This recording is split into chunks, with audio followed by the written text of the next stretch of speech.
লাদাখের পর কি অরুণাচল? সেভেন সিস্টার্সের গভীরে কি পাকাপাকি ঘাঁটি গেড়েছে চীনের ড্রাগন আর্মি? ম্যাকমোহন লাইনে ভারতের জমি দখল নিয়ে মুখ খুললেন স্থানীয়রা। ড্রাগনের থাবা কি আর আটকানো যাবে? অরুণাচলের দখল ও উত্তপ্ত ভূ রাজনীতির আসল রহস্য।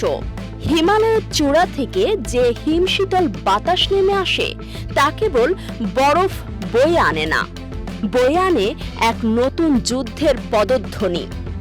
অরুণাচল প্রদেশ, যার নাম শুনলেই ভারত আর চীনের সীমান্ত সংঘাতের সেই চেনা উত্তাপ আমাদের মনে পড়ে।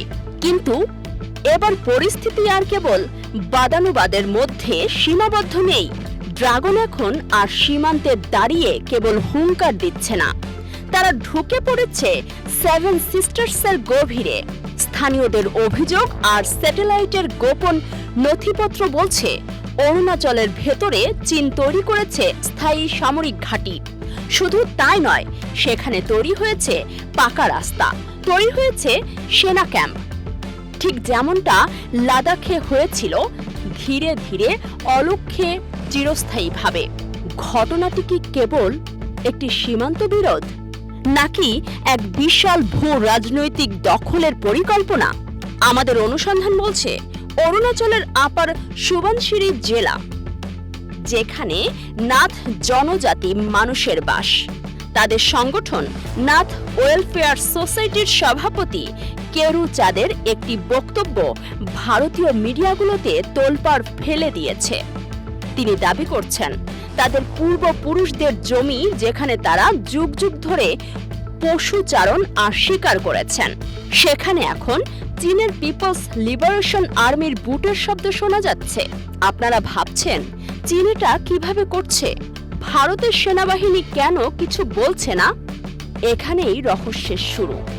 যখনই লাদাখ বা অরুণাচলে কোনো অনুপ্রবেশের খবর আসে, দিল্লি তা ভিত্তিহীন বলে উড়িয়ে দেয়। কিন্তু স্থানীয়দের চোখের জল কি মিথ্যা?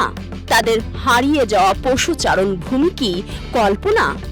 2020 সাল, লাদাখের গালওয়ান উপত্যকার সেই রক্তাক্ত ঘটনার কথা মনে আছে? সেই সময়েও দিল্লি বলেছিল 1 ইঞ্চি জমি দখল হয়নি। আজ অরুণাচলের আপার সুবানসিরিতে যখন স্থানীয় চাষিরা পশু চড়াতে গিয়ে বন্দুকের নলের সামনে থমকে দাঁড়িয়েছেন, তখন দিল্লির সাউথ ব্লকের নীরবতা আমাদের কিসের ইঙ্গিত দেয়? এটি কি কোনো নীরব সমঝোতা, নাকি এক ভয়ঙ্কর সামরিক অসহায়ত্ব?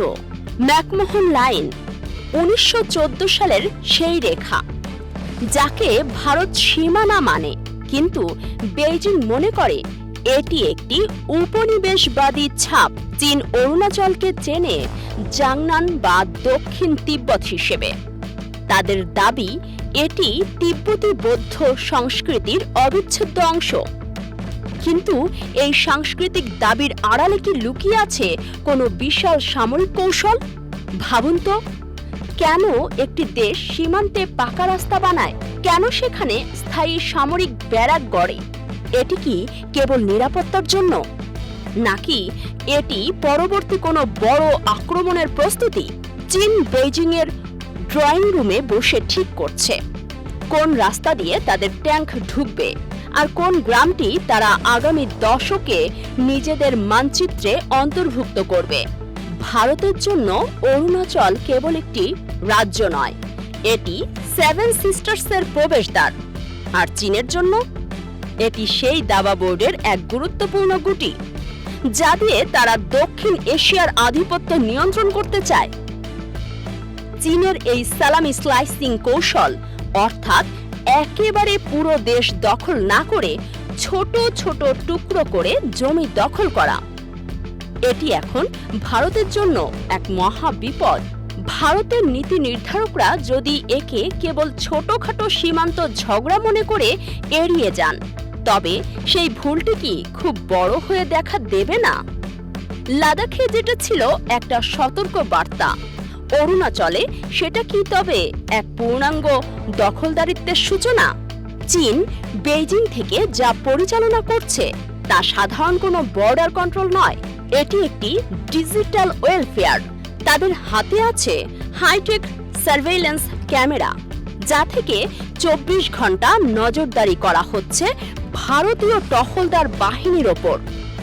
অন্যদিকে ভারতীয় বাহিনীর সদস্যরা এখনও অনেক সময় অ্যানালগ ম্যাপ বা ট্রেডিশনাল টহল দিয়ে সীমানা রক্ষার চেষ্টা করছেন। এই প্রযুক্তিগত বৈষম্য কি চীনকে সুবিধা দিচ্ছে?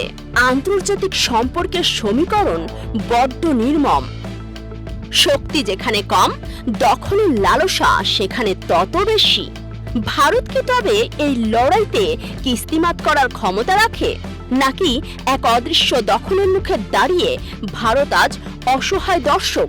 অরুণাচলের স্থানীয়রা বলছেন, আমরা আমাদের ভিটেমাটি হারাচ্ছি, আর দিল্লি বলছে সব শান্ত আছে। এই দুই বিপরীতমুখী তথ্যের মাঝে চাপা পড়ছে এক বিশাল ভূ রাজনৈতিক ষড়যন্ত্র। এই ষড়যন্ত্রের শেষ কোথায়? চীন কি তবে ভারতের পূর্ব দিকের সীমানা পুরোপুরি বদলে দেওয়ার সংকল্প করছে? হিমালয়ের বরফ কি তবে এই গোপন দখলের সাক্ষী হয়েই থাকবে? অরুণাচলের মাটিতে কি তবে ড্রাগনের থাবা পাকাপাকিভাবে বসে গেল? এই ভূ রাজনৈতিক উত্তেজনার পেছনের আসল সত্য এবং সামরিক কৌশলের চুলচেরা বিশ্লেষণ পেতে চোখ রাখুন আমাদের চ্যানেলে। এতক্ষণ দেখছিলেন ইকো অফ বাংলাদেশ। প্রতিদিনের এমন নিউজ আপডেট পেতে সাবস্ক্রাইব করুন আমাদের চ্যানেল, সেই সাথে অন করে রাখুন বেল আইকন।